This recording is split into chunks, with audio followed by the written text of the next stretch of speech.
Welcome to my channel. আজ আমি তোমাদের এই অঙ্কগুলো করাবো। 193 পাতায় তোমাদের যে এই অঙ্কগুলো রয়েছে সঠিক উত্তর খুঁজে লিখি। কি বলেছে? ঘনক একটি বিশেষ ধরনের বেলন, শঙ্কু না আয়তঘন না গোলক। তো ঘনক সম্পর্কে আগে আমাকে জানতে হবে ঘনকটা কি জিনিস।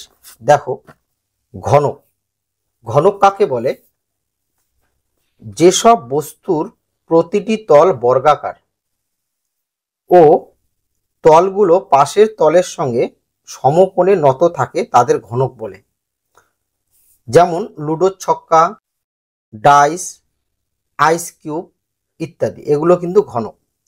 মনে রাখবে ঘনকের দৈর্ঘ্য, প্রস্থ ও উচ্চতা কিন্তু সমান থাকে, এটা মনে রাখবে। দেখো এখানে ঘনকের ছবিটা দেখো। ঘনকের আমরা শীর্ষবিন্দু কোনগুলো পাবো? শীর্ষবিন্দু পাবো আমরা 8টি, তল পাবো 6টি, ধার পাবো 12টি। শীর্ষবিন্দু বলতে কাকে বোঝায়? যেখানে দুটি সরল রেখাংশ এসে মিলিত হয় সেটা হচ্ছে শীর্ষবিন্দু। যেমন এটা একটা শীর্ষবিন্দু, এটা একটা শীর্ষবিন্দু, এটা একটা শীর্ষবিন্দু, এটা একটা শীর্ষবিন্দু, এগুলো হচ্ছে শীর্ষবিন্দু।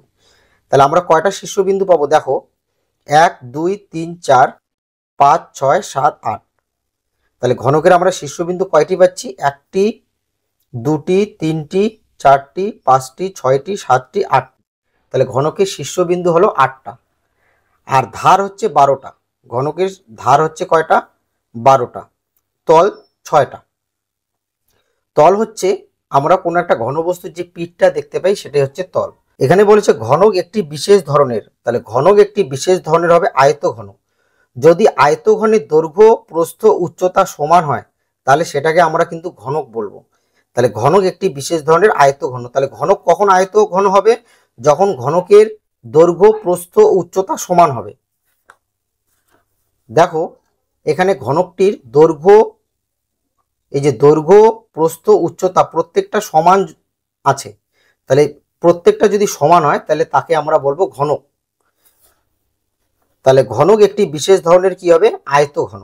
তারপরেরটা দেখো, টোপর আকৃতি পিরামিড, শঙ্কু, প্রিজম না গোলক এর মতো। টোপরের আকৃতি, তাহলে টোপরের আকৃতি কিরকম হয়? টোপরের আকৃতি হয় শঙ্কুর মতো। তাহলে আমাদের জানতে হবে শঙ্কু, শঙ্কু কেমন। তাহলে দেখো এখানে আমি শঙ্কু কাকে বলে? একটি বৃত্তাকার ভূমি বিশিষ্ট। শঙ্কুর ভূমিটা কিরকম থাকবে? বৃত্তাকার। একটি বৃত্তাকার ভূমি বিশিষ্ট ও একটি একটু বক্রতল দ্বারা, একটি বৃত্তাকার ভূমি বিশিষ্ট ও একটি বক্রতল দ্বারা সীমাবদ্ধ ঘনবস্তুকে শঙ্কু বলে।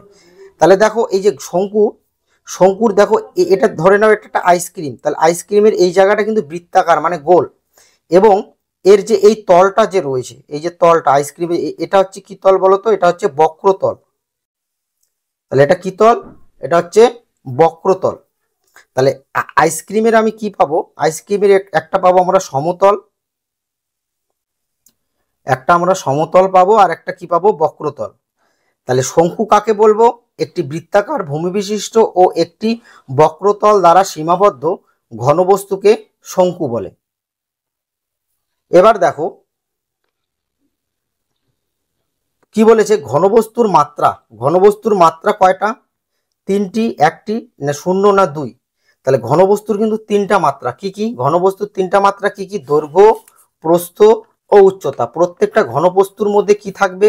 দৈর্ঘ্য থাকবে, প্রস্থ থাকবে, আর উচ্চতা থাকবে।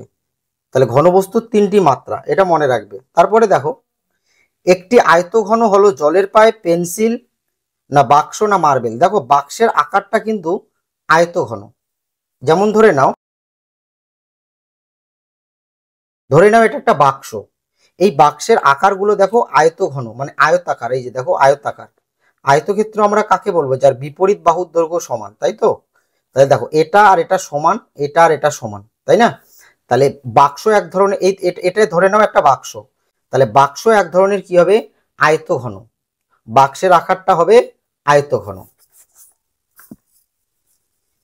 এবার দেখো একটি থামের আকৃতি। একটা থামের আকৃতি কিরকম হয়? একটি থামের আকৃতি এটা হবে চোঙ।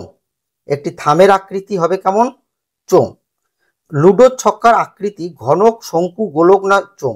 লুডোর ছক্কার আকৃতি কিন্তু ঘনক। লুডোর ছক্কার আকৃতি হচ্ছে কি? ঘনক। এবার দেখো আয়তঘন একটি বিশেষ ধরনের, আয়তঘন এক বিশেষ ধরনের কি হবে? প্রিজম, পিরামিড, চোখ না শঙ্কু? তাহলে আয়তঘন একটি বিশেষ ধরনের হবে প্রিজম। প্রিজমের আকৃতি কিন্তু আয়তঘনের মতো। এখানে কি বলছে? শঙ্কুর তলদেশ বৃত্তাকার ক্ষেত্র না ত্রিভুজাকার ক্ষেত্র না বর্গক্ষেত্রাকার না আয়তক্ষেত্রাকার? তাহলে শঙ্কুর তলদেশ কি রকম হয়? দেখো, এই যে শঙ্কুর যে তলটা রয়েছে, এই শঙ্কুর তলটা কিন্তু দেখো বৃত্তাকার মানে গোল। দেখো শঙ্কুর কিন্তু তল কি হয়?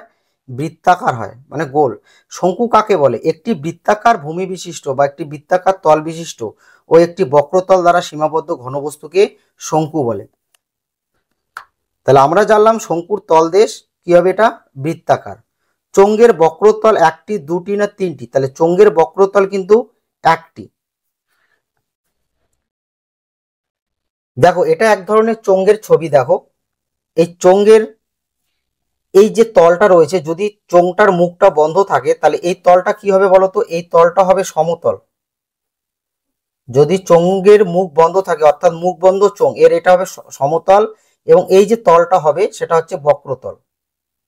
সেটা কি হবে? বক্রতল। যে তলটা আমরা এরকম করে ধরি সেটা হচ্ছে কি? বক্রতল। তাহলে চোঙের তল কেমন হয়? চোঙের তলটা কিন্তু বৃত্তাকার হয়। চোঙের তল বৃত্তাকার হয়।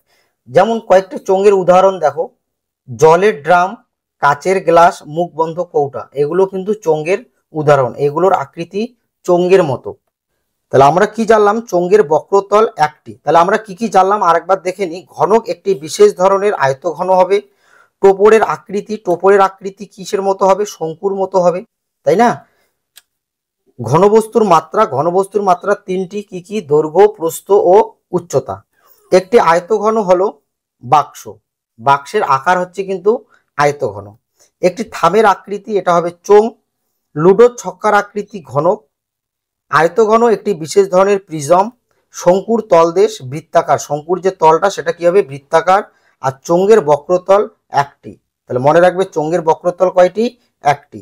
এর আগের ভিডিওতে আমি তোমাদের আগের অঙ্কগুলো করিয়ে দিয়েছি, তোমরা দেখে না থাকলে ডেসক্রিপশনে লিঙ্ক দেওয়া থাকবে, তোমরা সেখানে দেখে নেবে।